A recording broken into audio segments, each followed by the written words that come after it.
Hi there. This is part two of our digital portfolio training for education majors at Blue Ridge Community and Technical College. I want to thank you for joining me today for this next session here as we begin to look at how to add artifacts and supporting documents into your portfolio. Just so I'm clear on exactly what we need to do.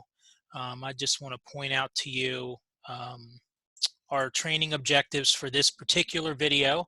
Learners will be able to add artifacts and supporting documents to his or her own Blackboard education portfolio. Now, with that said, let's transition into actually taking a look at the portfolio itself. So if you have your Blackboard account up, you can go back into your portfolio. So I am up at the My BRCTC tab, and then to the left side, you will see My Portfolios. You will click that, and if you remember from the first training we were able to add the Education Portfolio tab to your Blackboard account.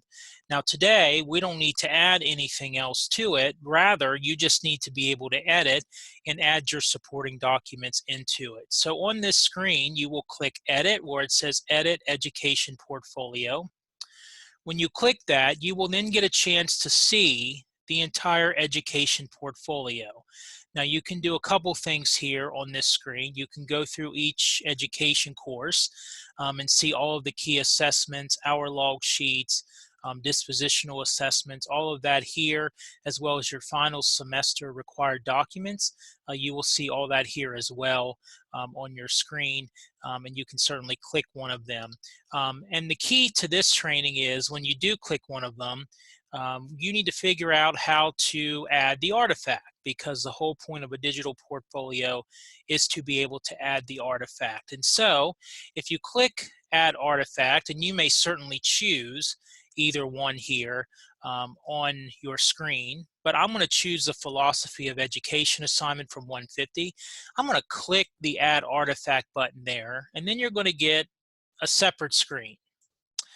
And that separate screen is going to be critical here. So you will now see what it looks like, and you will then see two buttons at the top. You'll see an Add Personal Artifact, and you'll also see Add from Course.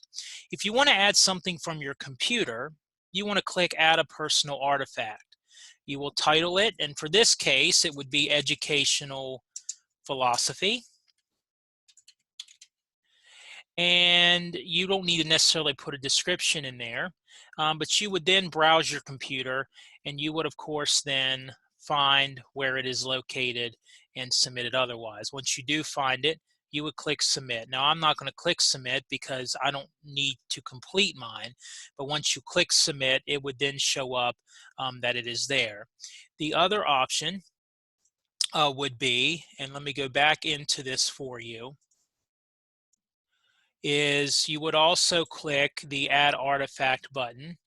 And when you click the Add Artifact button, you would do the Add from Course. Now this is a really neat feature about using Blackboard and the portfolio option, because you can go into a previous education course that you have been enrolled in, and you can add the artifact that way. So if I click on, let's just say, a 150 course, and you can just click any of them for that matter, you're going to see a lot of different things that I cannot see because I am an instructor, and I, of course, have different options here. But if you click one of those, you'll be able to see all of the documents that you have uploaded in previous education courses, and you can simply just click it and submit it without having to upload or anything like that. And once you click submit, of course, it would then come back up on your screen here that you have added that artifact, and that would just go into for each one of these. Once you have added it, you want to make sure that you click save to ensure that it is indeed in your portfolio. All right, folks, that's pretty straightforward in terms of how to add um, the artifacts into the education portfolio. If you have any additional questions, please feel free to contact me. And then their next training, we're going to take a look at just some of the different buttons and some additional instructions in terms of the education portfolio. So hopefully today, after watching this, you are able to add those artifacts into your digital portfolio. Thank you, and I'll see you in the next training.